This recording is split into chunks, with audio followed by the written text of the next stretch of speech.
Chapter 14.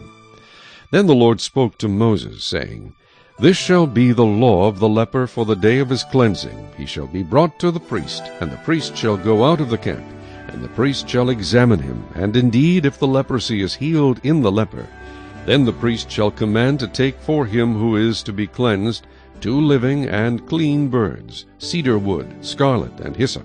And the priest shall command that one of the birds be killed in an earthen vessel over running water. As for the living bird, he shall take it, the cedar wood, and the scarlet, and the hyssop, and dip them and the living bird in the blood of the bird that was killed over the running water. And he shall sprinkle it 7 times on him who is to be cleansed from the leprosy, and shall pronounce him clean, and shall let the living bird loose in the open field. He who is to be cleansed shall wash his clothes, shave off all his hair, and wash himself in water. Then he may be clean. After that he shall come into the camp, and shall stay outside his tent 7 days. But on the 7th day he shall shave all the hair off his head, and his beard, and his eyebrows. All his hair he shall shave off. He shall wash his clothes, and wash his body in water, and he shall be clean. And on the 8th day he shall take 2 male lambs without blemish, 1 ewe lamb of the first year without blemish, 3/10 of an ephah of fine flour mixed with oil as a grain offering, and 1 log of oil. Then the priest who makes him clean shall present the man who is to be made clean, and those things before the Lord, at the door of the tabernacle of meeting. And the priest shall take 1 male lamb, and offer it as a trespass offering, and the log of oil, and wave them as a wave offering before the Lord. Then he shall kill the lamb in the place where he kills the sin offering and the burnt offering, in a holy place. For as the sin offering is the priest's, so is the trespass offering. It is most holy. The priest shall take some of the blood of the trespass offering, and the priest shall put it on the tip of the right ear of him who is to be cleansed, on the thumb of his right hand, and on the big toe of his right foot. And the priest shall take some of the log of oil, and pour it into the palm of his own left hand. Then the priest shall dip his right finger in the oil that is in his left hand, and shall sprinkle some of the oil with his finger 7 times before the Lord. And of the rest of the oil in his hand the priest shall put some on the tip of the right ear of him who is to be cleansed, on the thumb of his right hand, and on the big toe of his right foot, on the blood of the trespass offering. The rest of the oil that is in the priest's hand he shall put on the head of him who is to be cleansed. So the priest shall make atonement for him before the Lord.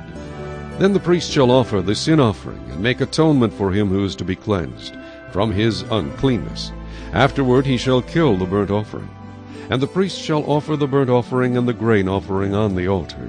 So the priest shall make atonement for him, and he shall be clean. But if he is poor and cannot afford it, then he shall take 1 male lamb as a trespass offering to be waved, to make atonement for him, 1/10 of an ephah of fine flour mixed with oil as a grain offering, a log of oil, and 2 turtle doves or 2 young pigeons, such as he is able to afford. One shall be a sin offering, and the other a burnt offering. He shall bring them to the priest on the 8th day for his cleansing, to the door of the tabernacle of meeting before the Lord. And the priest shall take the lamb of the trespass offering, and the log of oil, and the priest shall wave them as a wave offering before the Lord. Then he shall kill the lamb of the trespass offering, and the priest shall take some of the blood of the trespass offering, and put it on the tip of the right ear of him who is to be cleansed, on the thumb of his right hand, and on the big toe of his right foot. And the priest shall pour some of the oil into the palm of his own left hand. Then the priest shall sprinkle with his right finger some of the oil that is in his left hand 7 times before the Lord. And the priest shall put some of the oil that is in his hand on the tip of the right ear of him who is to be cleansed, on the thumb of the right hand, and on the big toe of his right foot, on the place of the blood of the trespass offering. The rest of the oil that is in the priest's hand he shall put on the head of him who is to be cleansed, to make atonement for him before the Lord. And he shall offer 1 of the turtle doves or young pigeons, such as he can afford. Such as he is able to afford, the one as a sin offering, and the other as a burnt offering, with a grain offering. So the priest shall make atonement for him who is to be cleansed before the Lord. This is the law for one who had a leprous sore, who cannot afford the usual cleansing.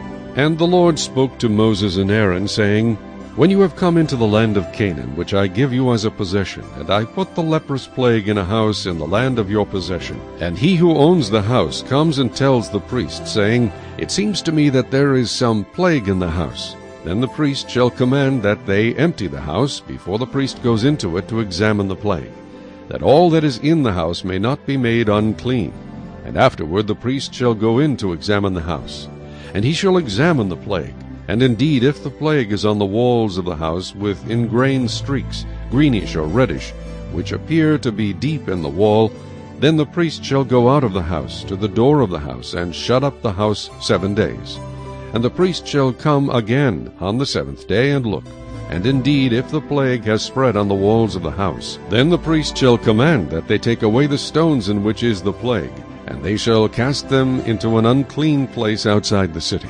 And he shall cause the house to be scraped inside all around, and the dust that they scrape off they shall pour out in an unclean place outside the city. Then they shall take other stones, and put them in the place of those stones, and he shall take other mortar, and plaster the house. Now if the plague comes back and breaks out in the house, after he has taken away the stones, after he has scraped the house, and after it is plastered, then the priest shall come and look. And indeed, if the plague has spread in the house, it is an active leprosy in the house, it is unclean. And he shall break down the house, its stones, its timber, and all the plaster of the house. And he shall carry them outside the city to an unclean place. Moreover, he who goes into the house at all while it is shut up shall be unclean until evening. And he who lies down in the house shall wash his clothes, and he who eats in the house shall wash his clothes. But if the priest comes in and examines it, and indeed the plague has not spread in the house after the house was plastered, then the priest shall pronounce the house clean, because the plague is healed. And he shall take, to cleanse the house, 2 birds, cedar wood, scarlet, and hyssop. Then he shall kill one of the birds in an earthen vessel over running water. And he shall take the cedar wood, the hyssop, the scarlet, and the living bird, and dip them in the blood of the slain bird and in the running water, and sprinkle the house 7 times.